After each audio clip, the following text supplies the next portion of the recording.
No mundo, nas casas, na espiritualidade. A responsabilidade do homem na evolução dos animais.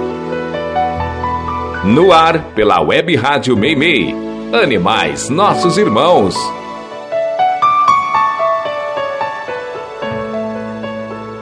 Bom dia, queridos ouvintes. Este é o programa Animais Nossos Irmãos que você está ouvindo pela Web Rádio Meimei e vai ao ar todos os domingos às 10 horas da manhã. E se você não consegue ouvir quando vai ao ar, pode ouvir pelo YouTube ou Spotify, onde todos os episódios estão disponíveis.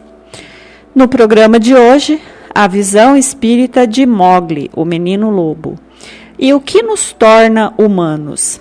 A repercussão do caso do cãozinho Orelha, morto brutalmente por um grupo de adolescentes. Você tem alguma dúvida sobre assuntos que envolvam animais? Envie suas perguntas. Eu prometo tentar ajudar. O e-mail do programa é animaisnossosimãos2024@gmail.com. Tudo junto, minúsculo e sem o tio. Agradecendo aos técnicos que ajudam a tornar possível esse programa e intercalando a mesa de som, Cid e Miguel. Eu sou a Vanderly, vem comigo em mais um programa. Você está ouvindo Animais Nossos Irmãos. Falar sobre Mowgli, o menino lobo, nos remete a filmes infantis cheios de efeitos, natureza e aventuras entre animais.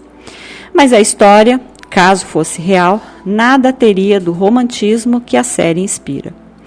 Mas você acredita que algo assim possa acontecer? Acredita que animais possam cuidar de crianças? Em 1920, um reverendo encontrou duas meninas em uma caverna na Índia que supostamente estavam vivendo entre lobos. Amala e Kamala ficaram conhecidas como as meninas lobo. Encontradas pelo reverendo, elas foram levadas para um orfanato, onde desenvolveram comportamentos como andar de quatro, uivar e preferir carne crua. Receberam os nomes de Amala, a mais nova, com menos de 2 anos, e Kamala, a mais velha, com cerca de 8 anos. Amala teria morrido logo após o resgate, e Kamala viveu mais 9 anos aprendendo lentamente a andar ereta e desenvolvendo um vocabulário limitado, mostrando afeto tardio.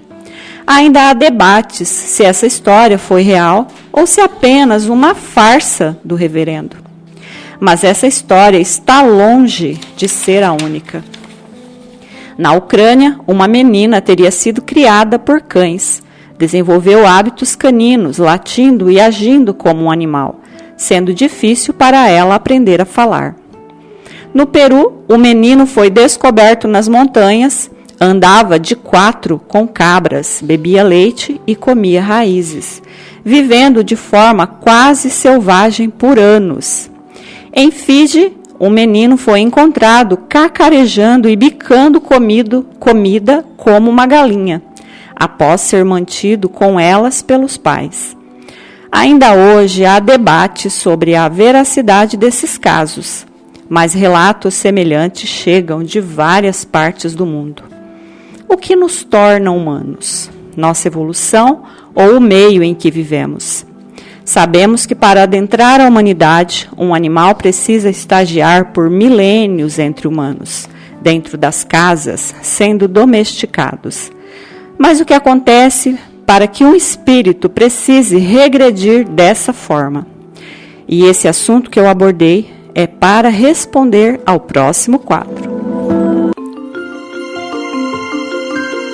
O ouvinte quer saber.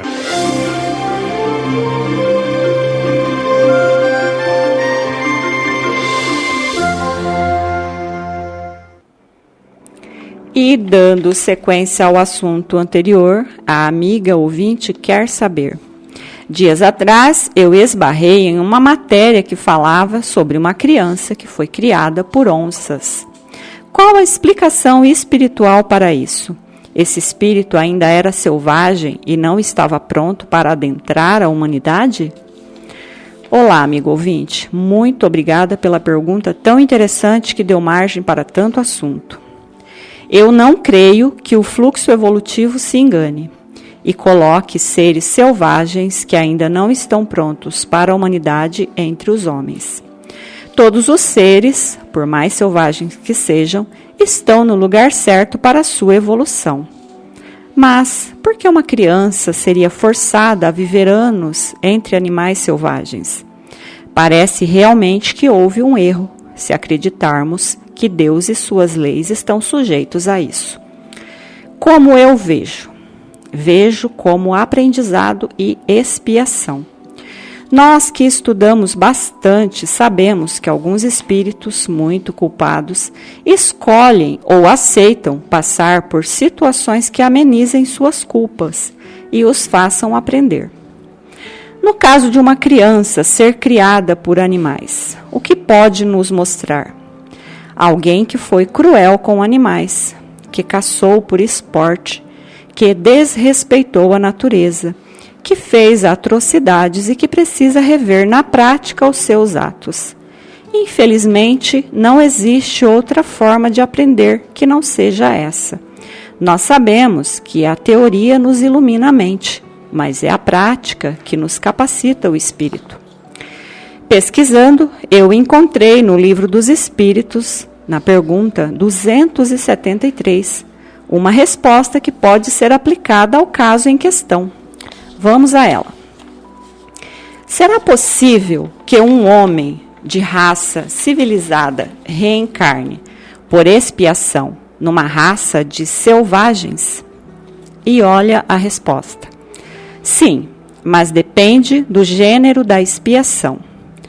Um senhor que tenha sido de grande crueldade para os seus escravos poderá, por sua vez, tornar-se escravo e sofrer os maus tratos que infligiu a seus semelhantes.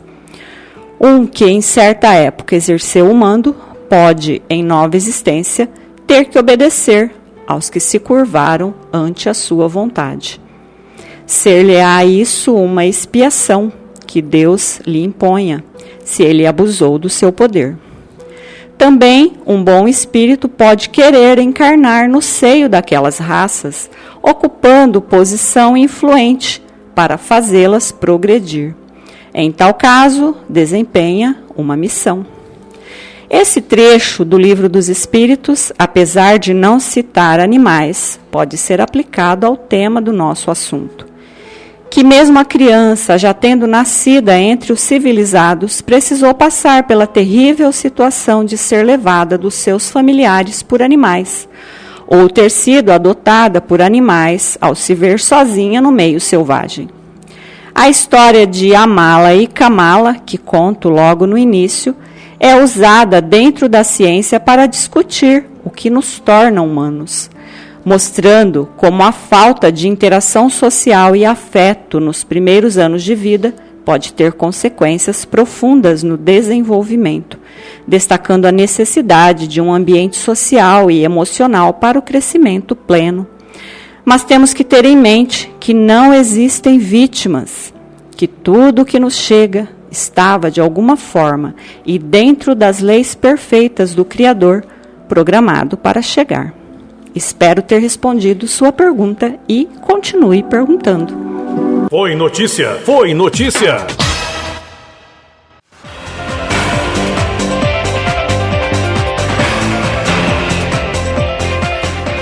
E a notícia que tem causado polêmica, para não dizer revolta, é a do cachorro comunitário Orelha, que foi encontrado agonizando por uma moradora após receber pauladas na cabeça em Florianópolis, Santa Catarina. Ele vivia há cerca de 10 anos na praia com outros animais de rua, que eram alimentados e cuidados pela comunidade. O animal foi levado ao hospital veterinário e precisou passar por eutanásia devido à gravidade dos ferimentos. A Polícia Civil confirmou que uma investigação foi aberta sobre o assunto, após um boletim de ocorrência ser registrado. 4 adolescentes foram identificados como suspeitos de cometer o crime de maus tratos contra o Orelha. Os nomes e idades não foram divulgados pela polícia, mas os suspeitos seriam de classe média alta, e a posição social das famílias estaria dificultando o rumo das investigações. Os suspeitos também estão sendo investigados por uma tentativa de afogamento em outro cão de rua, mas dessa vez o cachorro conseguiu fugir e foi adotado. O que esse lamentável caso nos faz pensar? Adolescentes e leis que os protegem. Adolescentes de 16, 17 anos não são mais crianças, são homens e possuem a força de tal. Eles não podem trabalhar, mas podem cometer crimes, procriar, usar drogas, roubar e passar o dia na inércia. Não somos feitos para a inércia. Nosso espírito precisa produzir e quando isso não acontece, começamos a procurar formas de extravasar essa energia. No caso citado, talvez haja mais que a busca por aventuras. Talvez haja famílias negligentes e adolescentes problemas. Mas é inegável que as leis pensadas para crianças e adolescentes precisam ser separadas em estatutos diferentes, com deveres também para os indivíduos com mais de 14 anos, e não apenas direitos. Foi notícia! Foi notícia!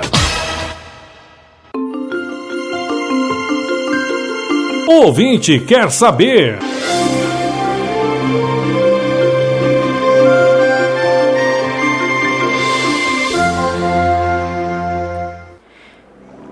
E seguindo com o assunto do cãozinho orelha, a ouvinte pergunta: os animais conservam suas lembranças após a morte? Como ficará o cão orelha ao chegar do outro lado? Terá traumas? Obrigada pela pergunta. E sim, eles conservam suas lembranças, mas animais não possuem a mesma consciência que nós e não podemos comparar com nossas reações e dramas após o desencarne. O cãozinho orelha foi resgatado, possivelmente mantido em sono para se refazer dos ferimentos e traumas. Mas quando acordar, se ainda não acordou, ele ficará bem, acolhido e amado. Animais quase que em totalidade nem percebem que desencarnaram. Para nós que lemos muito, é bem comum encontrar casos de pessoas que também morrem e não percebem. Continuam a frequentar suas casas, conviver com familiares, e isso com pessoas conscientes de sua existência. Agora, imagine com animais. O trauma originado pelo espancamento que ele sofreu ficará arquivado em sua memória espiritual, moldando seu espírito, que na próxima encarnação pode desenvolver fobias, medo de algumas pessoas e objetos. Há animais que têm horror de vassouras, mesmo sem nunca ter sido agredido com uma. Mas esse ato lamentável será usado para o bem, será parte da trajetória dele, uma forma dele crescer e aprender. Toda a dor vivida transforma-se em luz na nossa jornada evolutiva. O mal pode até ser plantado, mas é sempre o bem que dá frutos e que triunfa no final. Obrigada pela pergunta e continue perguntando. Você está ouvindo Animais Nossos Irmãos.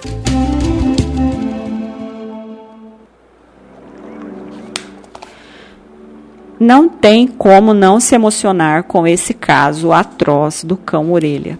Mas esse caso foi apenas o estopim para o grito da sociedade contra os poderosos e a impunidade. A notícia está chegando em outros países, fechando fronteiras para os criminosos, unindo pessoas em uma única voz. Um grito de justiça pelo ato de tamanha covardia. Mas por que alguns crimes são tão falados e outros passam batido? Esse crime não é o único. Se procurar em sites dedicados à crueldade animal, vai ver que diariamente há notícias que reviram o estômago. Tem que haver um tempero especial para que algo caia nas graças da sociedade e torne um caso de crueldade contra animais em um acontecimento que une a todos. O que as pessoas comuns, classe média, odeiam. Os filhinhos de papai e mamãe que, sem esforço, Alguns já nascem com todas as facilidades que a maioria nem uma vida inteira de trabalho terá, que esnobam as leis sociais, crentes que o dinheiro pode tudo. E, infelizmente, nós sabemos que pode. Mas não é isso que queremos ver. E daí nasce a revolta e a vontade de esfregar na cara desses fedelhos um corretivo à altura do crime chega a ser irresistível. A maioria de nós quer realmente justiça pelo Orelha, mas há uma parcela imensa de pessoas querendo ver cair o império, ver os príncipes sem trono, que a justiça seja feita, para que possamos dormir em paz, mas não pelo cãozinho, e sim em saber que o dinheiro não salvou ninguém, que ao menos nesse caso, ricos e pobres somos todos iguais. Independente dos motivos que unem a todos em busca da justiça, a verdade é que esses casos são como despertadores, nos acordam para realidades ocultas. Mais um mártir inocente para nossa coleção, para que a sociedade crie novas leis, para que sigamos evoluindo e saindo da zona de conforto. Quem sabe, em algum momento, esse despertar se estenda aos matadouros, que cause tamanha inquietação aos olhares despertos, que mudará a forma de ver a normalidade do consumo de carnes. Que a sociedade perceba que as vacas, mortas aos milhares para servir de alimento, não possuem diferença alguma com o cãozinho Orelha, enganadas por seus carrascos, seguindo obedientes até o fim, mesmo que seu coração inocente lhe alerte do perigo, ela segue. E se fosse um cão, se fosse o Orelha, ela talvez até abanasse o rabo, crente que estava de frente para amigos. Vanderly do Carmo está apresentando Animais Nossos Irmãos.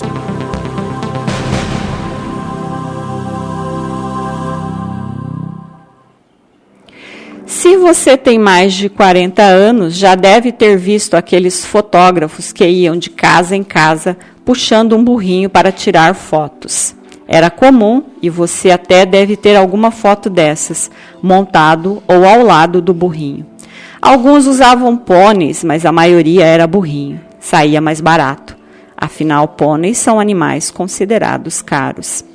A exploração animal ambulante era comum nas décadas passadas. Tinha aqueles que usavam cobras para vender produtos, atraindo pessoas para seu show. E nasceu daí a expressão falar mais que o homem da cobra, pois que eles falavam muito. Mas a exploração, apesar de caminhar lentamente para ser extinta, ainda existe em diferentes países. Animais seguem sendo usados como força de tração em charretes, como entretenimento para crianças ou como adereços em espaços públicos. Cavalos, pôneis, macacos, elefantes e répteis são abusados diariamente para satisfazer a demanda turística, mesmo quando isso implica sofrimento físico e psicológico.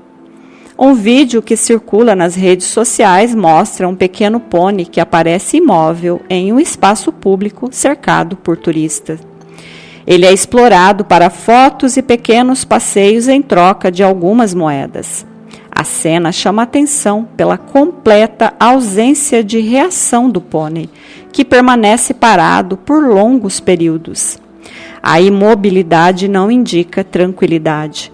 Animais submetidos a controle constante, punições e restrições aprendem que reagir não altera a situação. Com o tempo, deixam de tentar. Esse estado de resignação é resultado de abuso continuado e não de adaptação voluntária. As imagens foram gravadas em Meknes, no Marrocos, onde o pônei permanece preso em uma praça movimentada, afastado de qualquer ambiente compatível com sua natureza. Sem acesso à liberdade de movimento ou a condições mínimas de bem-estar, o animal é reduzido a uma atração turística permanente. A existência dessas tradições depende unicamente da participação dos turistas. Ao pagar por fotos, passeios ou exibições, o público contribui diretamente para a continuidade dessas práticas. Recusar esse tipo de entretenimento é uma forma concreta de contribuir com as mudanças. Você sabia?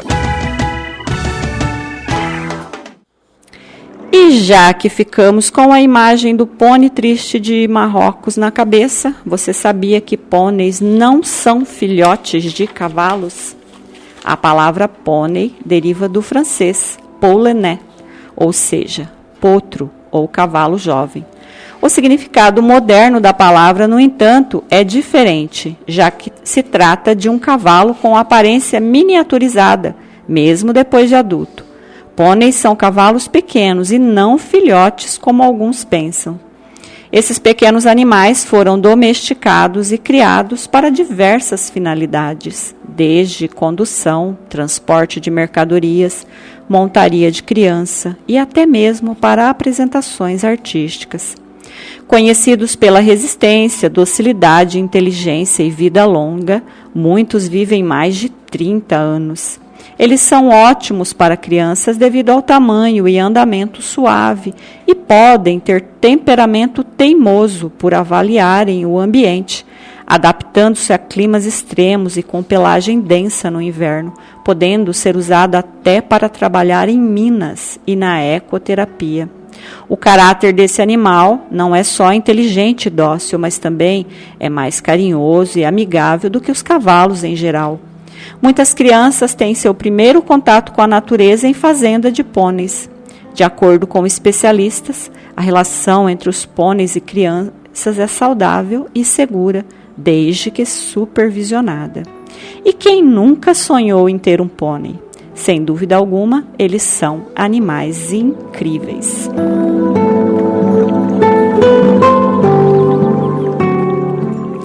Chegamos ao fim de mais um programa. Para todos os que me ouvem, estejam amparados pelo amor de Jesus e da Mãe Maria. Que os bons espíritos cuidem de nossas casas e de nossos bichinhos. Que haja justiça para todos os animais vítimas de crueldade. Que o cãozinho orelha possa reencarnar em um lar de amor, longe das ruas e da maldade humana. Tenham um excelente domingo e até a semana que vem.